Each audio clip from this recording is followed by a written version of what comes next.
विश्व में भारत का नाम रोशन कर रही हैं, भारत की प्रतिष्ठा बढ़ा रही हैं। आप सभी की करतल ध्वनि के साथ मैं विनम्र प्रार्थना करूंगा। जी। इससे पूर्व कि हम सब सुषमा स्वराज जी को सुने, ये नन्हा बच्चा, जैसा भी पूज्य योग ऋषि जी महाराज ने संकेत किया कि वहाँ बहुत से बच्चों ने गीता कंठस्थ की है, जीव गीता की प्रेरणा से इस बालक ने भी लगभग 2-2.5-3 महीने में ही पूरी गीता जी कंठस्थ की। और ऐसे कुछ और भी बच्चे हैं। इस बालक को पूरे 700 श्लोक संस्कृत के अच्छे उच्चारण के साथ कंठस्थ हैं। और केवल कंठस्थ ही नहीं, इससे कोई भी श्लोक, सुषमा जी 1-2 श्लोक पूछेंगी इस बच्चे से, और अपनी मर्जी सुनाओगे या पूछने पे? हाँ, इसको पूरी गीता कंठस्थ है, अच्छे उच्च। हर्षवर्धन जैन, ये पानीपत से है ये बच्चा। और स्वामी रामदेव जी महाराज संकेत कर रहे हैं कि जो पतंजलि की ओर से, पतंजलि योगपीठ की ओर से निर्धारण उन्होंने किया है पुरस्कार का, इस बालक को भी वहां बुलाकर ये पुरस्कार मिलेगा। ओम। हाँ, कोई 3 श्लोक सुना दो जो आपको। यत्र योगेश्वरः कृष्णो यत्र पार्थो धनुर्धरः तत्र श्रीविजयो भूतिः ध्रुवाणी तिर्मतिर्मम।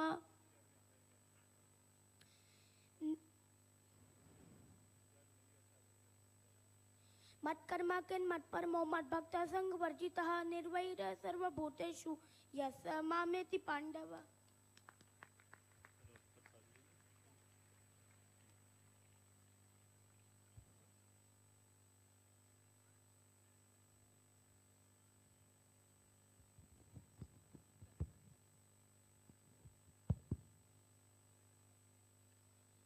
वंदे कृष्णम जगद्गुरु। आज इस मंच को अपनी गरिमामय उपस्थिति से शोभायमान कर रहे आध्यात्मिक जगत के अनुपम विभूतियों को मेरा श्रद्धापूर्वक नमन। मंच पर आसीन अन्य महानुभावों को मेरा सादर प्रणाम। अंतर्राष्ट्रीय गीता महोत्सव में अपनी सहभागिता करने आए सभी स्नेही भाइयों और बहनों को मेरा सस्नेह नमस्कार। और गीता भक्त बालकों को मेरा बहुत बहुत प्यार भरा आशीर्वाद। आज इस अंतर्राष्ट्रीय गीता महोत्सव में बहुत ही अच्छे उद्बोधन आपने गीता के बारे में सुने हैं। जब स्वामी चिदानंद जी और स्वामी रामदेव जी पधारे थे, तब तक सुधांशु महाराज नहीं आए थे, तो मैंने कहा था मेरे लिए क्या, मैं तो सुनने के लिए आई हूं, कहने के लिए नहीं। लेकिन मुझे यहां बैठे बैठे लगा कि जो बच्चे यहां बैठे हैं, सुबह से बैठे हैं, मुझे कुछ उन्हें संबोधित करके कहना चाहिए। बच्चों, मैं प्रारंभ में केवल आपके लिए बोल रही हूं। गीता विश्व का सबसे बड़ा दार्शनिक ग्रंथ माना जाता है और इसलिए भगवान श्री कृष्ण को सबसे बड़ा दार्शनिक कहा जाता है। ये बात सुनकर बच्चों के मन में आता है कि दर्शन तो बड़ा जटिल होता है, इसलिए हमारा गीता से क्या लेना देना। इतने बड़े दार्शनिक है भगवान श्री कृष्ण, नमस्कार कर देंगे हम उनको, लेकिन गीता समझ में कैसे आएगी। मैं आज आप सबके सामने कहने आई हूं और बहुत अदब से सभी संत समाज को कहने आई हूं कि कृष्ण जितने बड़े दार्शनिक थे, उससे बड़े मनोवैज्ञानिक थे और वो बच्चे का मनोविज्ञान समझते थे। वास्तव में ये गीता आपके लिए लिखी गई है, क्योंकि धर्म क्षेत्र कुरुक्षेत्र में जो अर्जुन श्री कृष्ण के सामने था, वो शूरवीर योद्धा नहीं था, वो रोता बिलखता बालक था, वो विषाद से ग्रस्त कलपता हुआ बच्चा था। अगर जैसे कोई बच्चा वर्ष भर पढ़ाई करने के बाद परीक्षा के दिन पिता को ये कहे कि मैं परीक्षा करने नहीं जाऊंगा, परीक्षा देने नहीं, इम्तिहान में नहीं जाऊंगा, तो बच्चे के मनोविज्ञान को ना जानने वाला पिता क्या करता है? झिड़क के कहता है, खबरदार ऐसी बात की तो। पूरे साल पढ़ाई की, आज कहता है और आप देखेंगे एक सूत्र चल रहा है पूरी गीता में। जैसे जैसे अर्जुन की मनोदशा बदलती जाती है, भगवान की वाणी भी बदलती जाती है।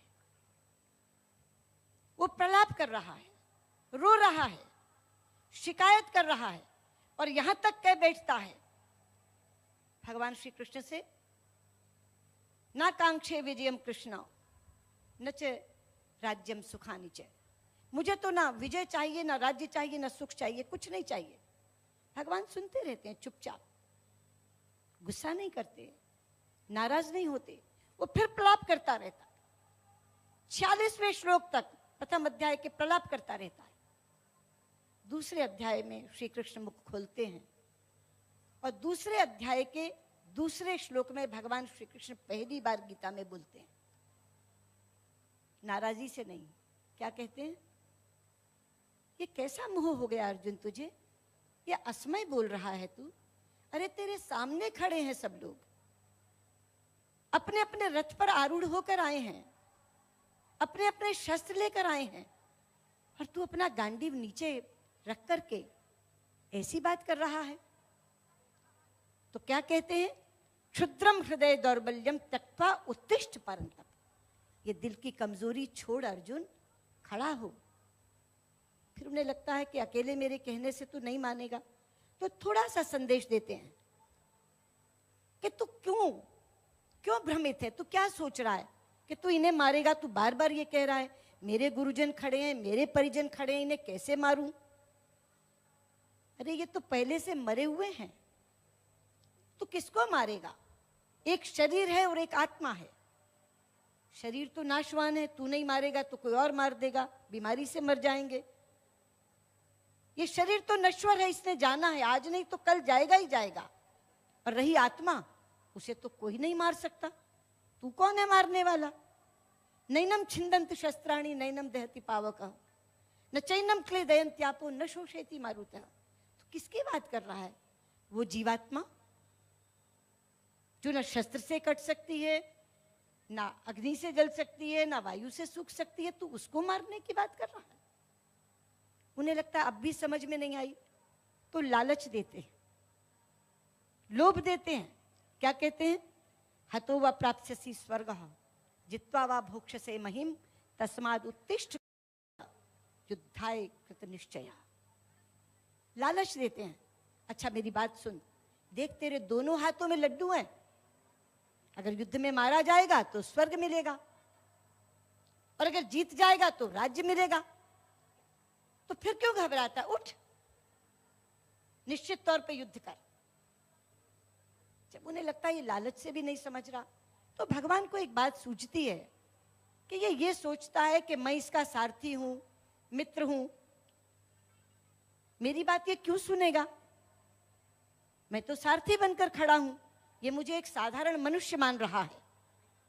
तब भगवान ये कहते हैं, जो यदा यदा ही धर्म से चौथे अध्याय में आता है, तब वो कहते हैं कि यदा यदा ही धर्मस्य ग्लानिर्भवति भारत अभ्युत्थानम धर्मस्य तदात्मानं सृजाम्यहम् परित्राणाय साधूनां विनाशाय च दुष्कृतां धर्म संस्थापनार्थाय संभवामि युगे युगे।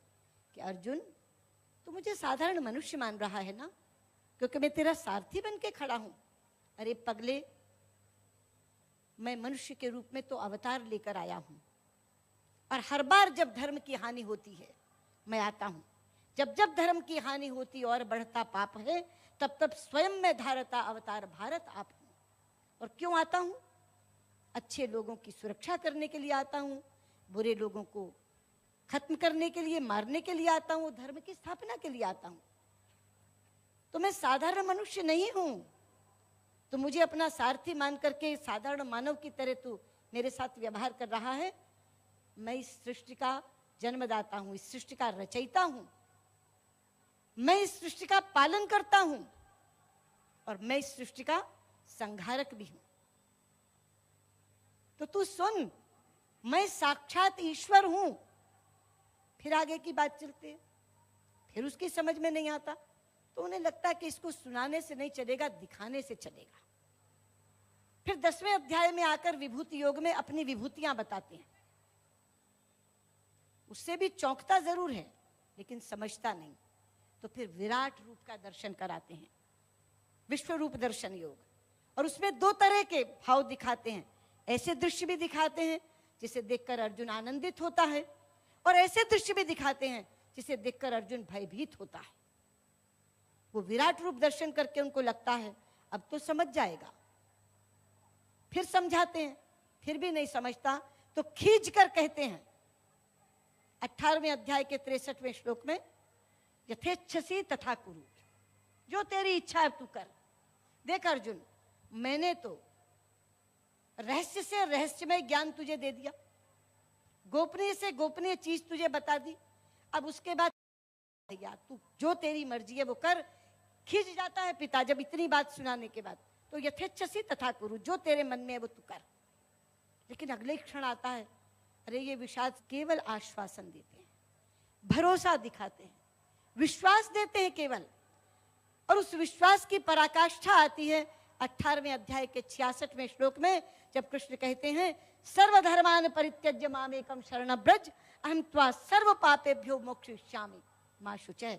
आ अर्जुन, मेरी गोद में बैठ जा, मैं तुझे सभी पापों से मुक्त कर दूंगा, तू शोक मत कर। क्यों कहते हैं?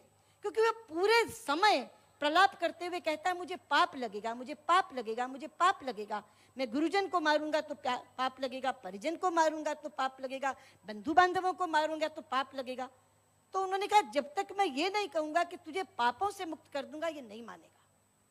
और इसीलिए 66वें श्लोक में कहते हैं सर्वधर्मान परित्यज्य मामेकम शरणं व्रज, मेरी शरण जा, आ मेरी गोदी में बैठ जा, अहं त्वा सर्व पापेभ्यो मोक्षयिष्यामि, तुझे सब पापों से मुक्त कर दूंगा, मा शुचः, तू शोक मत कर। इतना अपनत्व, इतना ममत्व और इतना भरोसे से भरा ये श्लोक, ये है आपके लिए। गीता जटिल नहीं है। गीता में भगवान कहते तू एक बार मेरी शरण में आ तो सही, इसीलिए उन्हें शरणागत वत्सल कहा जाता है। तू मेरा भक्त बन तो सही, इसीलिए उन्हें भक्त वत्सल कहा जाता है। तो जो दर्शन है, दार्शनिकता को देखकर भागो मत। कृष्ण तो बाहें फैलाए खड़े हैं, एक बार उनकी शरण में जाओ तो, एक बार उनकी भक्ति करो तो, फिर देखो किस तरह वो आश्वासन देकर के आपको गोद में बैठाने के लिए तैयार है। मेरे बच्चों, मैं वर्षों से गीता पढ़ती आ रही हूं, और अब कई वर्षों से केवल 2 श्लोक रोज पढ़ती हूं। ये बात सार्वजनिक हो गई तो मुझे ट्विटर पर कुछ लोगों ने लिखा, आप 2 श्लोक क्यों पढ़ती हैं, आप 10 क्यों नहीं पढ़ती? अगर आप 10 पढ़ें तो 70 दिन में गीता समाप्त हो जा। किसी ने कहा चलिए 10 नहीं 5 पढ़िए, तो अगर आप 5 पढ़ेंगी तो भी आपकी 140 दिन में गीता समाप्त हो जाएगी, क्योंकि पूरे 700 श्लोक हैं गीता में। तो मैंने उनको आज उस प्रश्न का उत्तर देना चाहती हूँ महाराज, इस मंच से। जब मैंने गीता पढ़नी शुरू की तो मैं 10 ही पढ़ती थी। मैंने संकल्प लिया कि रोज के 10 श्लोक गीता के पढ़ूंगी, तो गीता प्रेस गोरखपुर का गुटका लिया गीता का। अब उसमें ऊपर श्लोक और नीचे अनुवाद ही होता है केवल।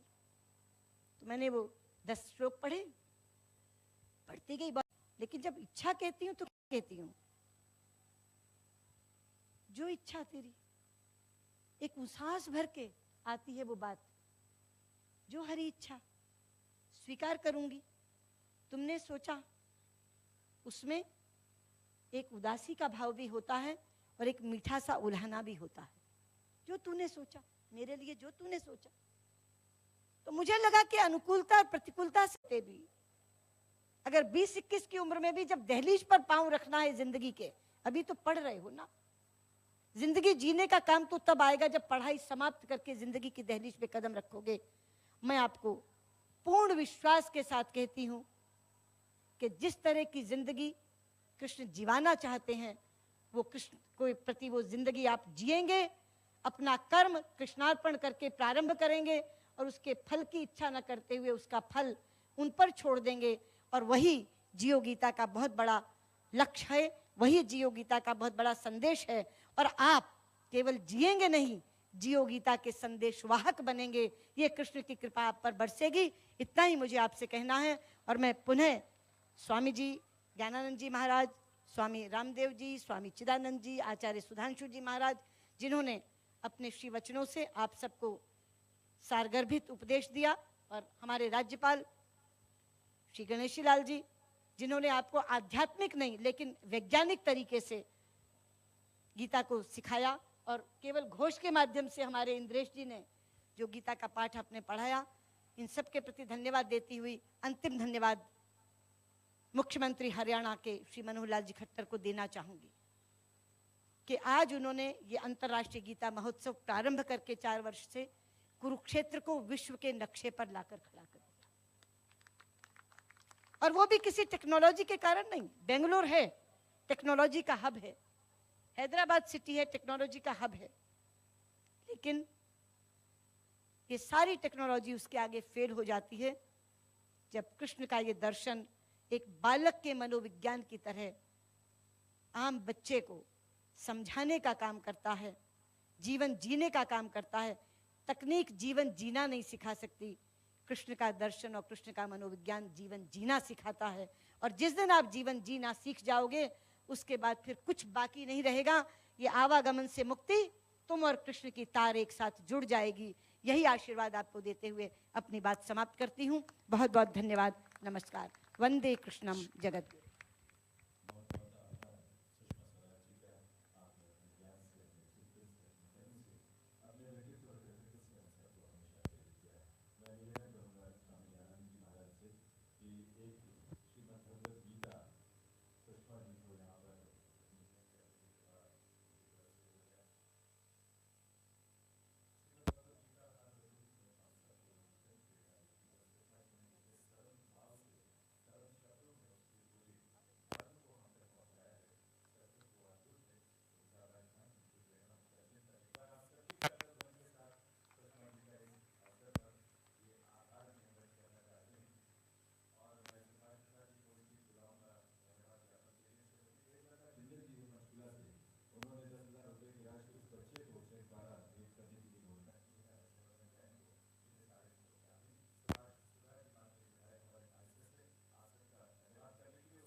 परम पूजनीय योग गुरु स्वामी धर्मदेव जी स्वामी बाबा रामदेव जी महाराज, महामंडलेश्वर स्वामी ज्ञानंद जी महाराज, स्वामी चिदानंद जी महाराज, परम पूजनीय स्वामी स्थांशु जी महाराज, हमारे भारत सरकार में विदेश मंत्री हमारी बड़ी बहन श्रीमती सुषमा स्वराज जी, हमारे माननीय राज्यपाल उड़ीसा श्री गणेशी लाल जी, हमारे राष्ट्रीय कार्यकारिणी के सदस्य आरएस के श्री इंद्रेश जी, हमारे राज्य मंत्री किशन बेदी जी, हमारी विधायक कालका बहन श्रीलता शर्मा जी, हमारे विधायक लाडवा के डॉक्टर पवन सैनी जी, बाबा भूपेंद्र सिंह जी,